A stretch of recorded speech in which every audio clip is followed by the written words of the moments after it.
guys, and welcome back to Anime Duo, and I'm you and my friend Cameron. Hello. What are we watching, Cam? Today we watched and are going to talk about the anime movie by Studio Ghibli called Princess Mononoke. So let's get to that. Let's do it. Now, Jack. Yeah. This movie, I'm not going to bury the lead. This movie's sublime. Sublime? I think this movie's fantastic. I love this movie, and rewatching it, I forgot how much of an impact this had on me. Oh, dude. And like as I was watching it, I was like, "Oh my god, this shaped my life." Yeah, like, I had the same revelation. So what did you think of the story of Princess Mononoke, the hero's journey? Because at first it really does feel like it's the pinnacle of the hero's journey. You know, the character who is in the ordinary world and he's forced to leave and go to the extraordinary world. And then you think that he's gonna go and come back changed, but it doesn't really take the path of a normal story. It's interesting. It's like I feel the way the movie's narrated and the way the themes it goes over, it makes it feel more like an experience than watching a movie. I love it. I think it's very spiritual. Yeah. I think there's a lot of gods and demons, and equilibrium is touched on, and things revolve in a circle. I think it was really heavily inspired by myths. Yeah, and I feel you can really see that through the folklore. And and I mean, that's a kind of Ghibli's thing, is they get lots of inspiration from myths. Yeah, very, very much so. But I think that this was a really good one in the sense that it kind of took the Iliad type route, where the gods are just as flawed as the humans. Yeah. Oh, if not more. They're very direct with their characteristics. It's so cool because everyone has a character, you know, everyone feels like a fleshed out person, even the gods, even the spirits, even like the humans, even the lackeys.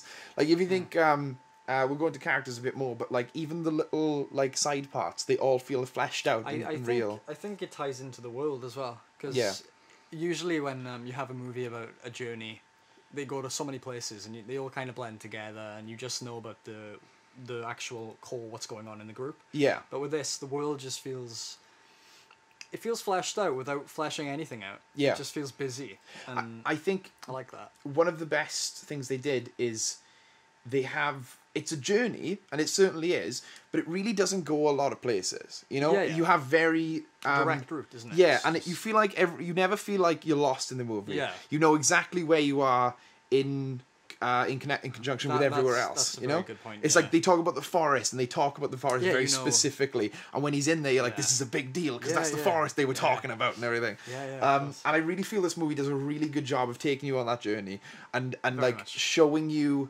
the. I kind of want to go into characters because it is very character driven. Very much. The characters are a key part to it. Yeah. Overall, basically, it's just the spirituality I like. Yeah. Corruption and purity are very heavy. Yeah. And they're very visually. We'll talk about that later, but they're very you know what's bad and what's good by the way things are animated. What do we have to talk about? I got the morality is so blended. Yes. Nobody's good, nobody's bad. No. They're all doing things for their own reasons. And it's fantastic. I love it. I think, especially with the gods too, because they're just protecting what they know. Yeah. And I really like that. I think there are many themes. Like there's so much to talk about, but overall, I think it gives me a sense of freedom when I watch the film. You can choose what to focus on. You can choose where to go with your thoughts. Yeah. I enjoy certain aspects more than others. Yeah. But it all blends together so well. The world feels very alive, and nothing is explained too much either. Like there's never too much focus on a particular area. It's all kind of like, this is going on, and this is why, and that's it. And you hear about it through characters talking, like background on Lady Eboshi. You find it through other characters talking when he's in the bar, the pub type thing, and he's eating with everybody. Yeah, and it's very brief exposition if there is any. Yeah. And I like that. I think that makes you get on board with it a bit easier. I think we should jump into characters now and just talk a bit more about that. So as we said in the last section, it is extremely character based. So let's get into about that. Yes. Right. First of all, we have Ashitaka. Ashitaka! Who is the main character. He is the hero of the journey. Is he the main character, That's the thing. That's what I love about this. Yeah. With more stories, the main character... That was nice, man. It's like we planned that. Yeah. With more stories, The Yeah. character at the beginning is flawed in some way, Yeah. which I'm not saying Ashitaka isn't. I think his flaws, well, are very they're not really flaws. They're not obvious, Yeah. at least. They're a And bit, yeah. throughout the movie, he learns and grows like a Luke Skywalker or something, like any other hero in a generic hero's journey story. Yeah. The thing with Ashitaka is that they do this really interesting thing where he's the hero, he's the eyes of the audience, but he's Very not much. really. He's the only one who doesn't need to learn anything. He needs to go on a journey. He needs to go and do this thing. He has a quest. The way I look at it is, you know, when he sees these things that he doesn't agree with, it Yeah. happens a lot in the film. I think he knows where he stands on like social kind of scenarios and Yeah. how he is with people. But what's interesting is I don't think he's ever experienced it before. Yeah. But he knows. So when he goes into these scenarios, he knows exactly how he wants to act to be true to himself. I feel like with Ashitaka, the most interesting thing they do is they put him above everyone. He's more than the humans. He's more than the gods. He's more than the spirits. He's really above everyone because he has that mantra that they mention a lot, whereas I've come to see with eyes unclouded. Unclouded, yeah. And he's the only character who does it, Yeah, except for maybe the forest spirit. Yeah. And is it the forest spirit or just the great spirit? I can't remember what he's called. I'm not sure. But- Derpadia. Yeah, the guy with the human. That's so cool. So he's But like Ashitaka is a really interesting hero in the sense that he isn't the one that needs to change. Everyone else is the ones that need to learn and change. He's morally good, very much. Yeah. I think he's you know, his intentions are just. I think you don't get much background on him at all, but I think what he has in characteristics is what you and personality is what you put him to. You know, you don't need to know anything else. And I think that was a conscious decision to make him this blank slate So the because viewers can we can project ourselves watch- onto yeah. it, you know? Yeah. Because when he's seeing Lady Oboshi It's do like these we're horrible seeing things, it too. it's like we're seeing it through his for eyes the and first- stuff. which we are, you know, and it works very well. I want to talk about Lady Oboshi a lot because I she's do an too. interesting character. I think she's she's a very interesting character. I've seen a lot of reviews of this movie where people are saying the bad guy, Lady Oboshi, Oh blank. right, that's not. And I don't feel not like a bad that's guy. what she's supposed to be. She's not. She's very just in her own way. In her Like, intentions, she thinks yeah. she is. She's strong and noble. I think she's the way she goes about things is not how I do it, and it's very questionable. Like it's controversial too. But again, in the realm of vengeance, I think that it's just in her own mind and in the Yeah. mind of everyone else. One of the coolest things they do is when you get to her village, everyone is a likable person. Everyone's likable. Even the Joe DiMaggio characters that are a bit like, you know, her henchman, who's like, he's Yeah, like, yeah. "Arr." Like he still does it because he like respects her. It's Yeah. not like he's a brute who's just doing it because he's a It's just douche. what he. This is where he specializes, Yeah. I suppose, and I think that he, like Lady Oboshi as a character, is a really good example of how this film really takes. They take people and they're like, this is why people do things that people think are bad. yeah. Like Lady Oboshi, the way she explains it is like, if we didn't do this, we would have just gone extinct. Yeah, Because all the iron was gone. There Yeah, was of no course, more no way to iron. make a If we living, didn't like. go to the forest and go to the mountain, we Yeah. would have been doomed. You know, we No couldn't have done resource. anything else. And it was the only, and the samurai were coming in and everything. So, really, from her point of view, she is It's a like good person. the only thing to do, really. And the one thing I wanted to say, I know I've been talking a lot about her, is that she has this really cool thing where she has a weakness complex, where she hates the idea that she's weaker than The gods. the gods. Yeah. And she fights against it because she makes the guns, which are the only things that can kill the gods. And the way they explain that is they have her relationship with the lepers, who, if anything, are the next step below humans. You know, they're supposed to be. yeah. They're seen by everyone as these horrible Less, creatures that are less than humans. But because she has this thing about the gods and she's weaker than the gods, she takes, you know, the lepers in and she's like, Yeah, no, they have the potential to be just as good as us humans and just as good as the gods. Yeah, there's a lot of good scenes with that, and I think she's very well portrayed, Yeah, and she's always very strong, yeah, and I think that comes across, but also ruthless, and I think there's that scene where it shows the with the god that was in the that attacked Ashitaka's village. yeah. it shows where she burnt down that's original forest. Yeah, It's yeah, original yeah. forest, and that she's standing there and it's all burning, and that scene was really like, whoa, this is pretty, because they build nature so well, Yeah. and then when you see it burning, it's like, oh, Yeah. God, it's a bit dark. And it really treads the line of like you thinking she's going to be a bad guy, but then still you're like questioning yeah, that. exactly. I think we should really quickly talk about some of the other characters because we don't have a lot of time. The only Mononoke is the only. Mononoke's a cool character. I think she's the main character. She is in the. It's weird because she is the main character in the sense of what happens in the story. Yeah, yeah. But she's not really the main character in the sense of how much she's in it. No. Because I feel like she's in it one of the least, least amount. Between Naboshi and Ashitaka, she's. I think Abortion, and then also there's the gods are in it a lot. Yeah, There's a lot of stuff with them. Yeah. But I feel like she is the one that stands the most to lose and stands the most to Very change. much, yeah, and she's the one who wants things the most. Yeah. I think she's driven by like a kind of blind fury. I think and it's cool because really- there's that awesome bit where it's like there's two gods. There's it's three. There's the boars, the apes, and the wolves. The wolves. Sorry, the foxes. The wolves have given up. Like by the end of the movie, they've given up. The boars have just gone into a blind Really rage, mad, yeah. and the apes have gone insane. Like they've just like, lost. eat all the men. Yeah. Yeah. The boars, kind of. She's torn between the boars and the fox. The wolves. The wolves, because she has the proudness of the wolves, but she's kind of losing her mind in the sense that she charges with the boars and stuff. You know. Yeah. Now we don't have a lot of time to talk about characters, but I really want to get into the visuals and audios. Right. So, being a Studio Ghibli movie, Yes. Being a Studio Ghibli movie, you want to talk about some of the animation? it's lovely. It's fantastic. Next topic.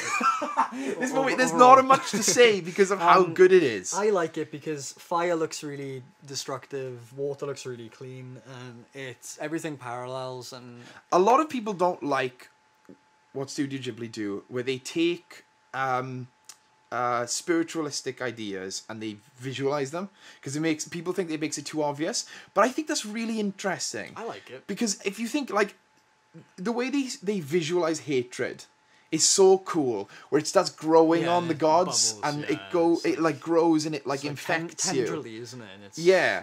And it's like really interesting because it's like it gives you a visual reference for It's how very- bad hatred is. it's wild and unpredictable, and it's Yeah. just a direct symbolism of what it's meant to represent, and it works really well, I think. I especially like the scene where Mononoke is being infected with hatred. Oh yeah, when she's on the Just board. by being near the Yeah, boar. yeah. Because it's like this symbolism of like, you don't have to have any hate. You just have to be near hateful people. And you'll start getting infected with hatred. Another thing I want to talk about is the audio. Now, this is where we separate a bit, and I have something bad to say about this film. Oh. But again, What is I it? watched the English dub, Okay, and you watched the Japanese version. I watched the Japanese recently. I've watched the English too, though. The English dub on Studio Ghibli movies are usually some of the best. They are pretty good. They get good actors in. Yeah. But- A lot of them aren't voice actors though, so sometimes it's a bit flat. But Yeah, but overall, I it's- feel it's- overall it's it's pretty good. The only ones that stood out to me as bad are the side characters in this, like the really, really side characters, Okay. and Ashitaka. Ashitaka had a really very plain Did voice. you know he's voiced by the guy who does Dr. Manhattan? Are you serious? Oh, well, I like Dr. Manhattan, but I don't like this guy. Like, Ashitaka is very plain, and it kind of helps sometimes, but Yeah. I feel like he was too subdued, especially when Mononoke is in trouble. Yeah, oh, dude, I literally watched this morning a bit, right? And there's a scene, it's fun, it's a really good scene. You know when he goes to protect her and he throws a bit of the roof down? Yeah. And then he walks toward the guy and he bends his sword? Yeah. And his arm's all freaking out and he's going to, like, stop the conflicts. He doesn't want this. He wants everybody to, like, realise what's going on. Yeah. When he's walking through and he bends his sword, the Japanese voice actor is so good. Because he just says, stand down. Yeah. The way he says it is so, like, oh... Yeah. That was pretty hot. The English voice acting for Ashitaka isn't great. Yeah. Everyone I else remember is really liking good. it. His English voice actor, like a bit. You know where he stands up on the log and he's like, Spirit Oh, of the that's cool. Yeah, Forest. that's cool. You know, there are little bits. that was good, but in the Japanese, that was much better again. You know. There is one voice actor in this film Alright. that took me out of it because you get engrossed in this movie. Yeah, like you yeah. can't stop Yeah. watching it until the ape pack comes in. Tell me. Oh my god! This dude they must have picked from the street because they come over and they're like, the humans, they are not good. I want to eat the human. It's weird because I think I know what they were going for. Definitely. They were going for like a tired old god. But almost like they're lobotomized. Yeah, They're very not much, themselves yeah. anymore. And that was interesting, but it is, it's a bit hard to take seriously. It didn't work out very well. I think there's not much we can say without just going Ghibli is amazing with animation. The music though. Music, true. Yeah. Music, man. Do you want to talk about the music? Yeah, I think You are the music man. The music is grand. It's loud. It's not so much loud. It's very. I don't know, man. They'll sound away. It's a lot. There's a lot of flutes and air instruments in there. Yeah. A lot of trumpet and I don't know. It's just so grand. There's no other way to describe it. Really. Yeah. It's pretty fantastic. Lifts you up a bit, and you're watching like these beautiful and sort of almost canvases of nature while this music is playing, and it's like, whoa, this is pretty intense. You know? Yeah. I love the music in that movie. It's probably my favorite soundtrack. Interesting. For Ghibli. More so than Ghibli. Okay, Ghibli, fair enough. Yeah. Yeah. So overall, Jack, as I said at the beginning, Yeah. this anime is sublime. Yeah, man. This is agree. fantastic. I think it's a fantastic movie. It not only is it an amazing film, but it had such a big impact on me when I first watched it, which I must thank you for, because you were like, "Oh, you got to watch this," because I was like, I watched Howl's Moving Castle. I was like, "This is fantastic," and you were like, "Yeah, you got to watch this."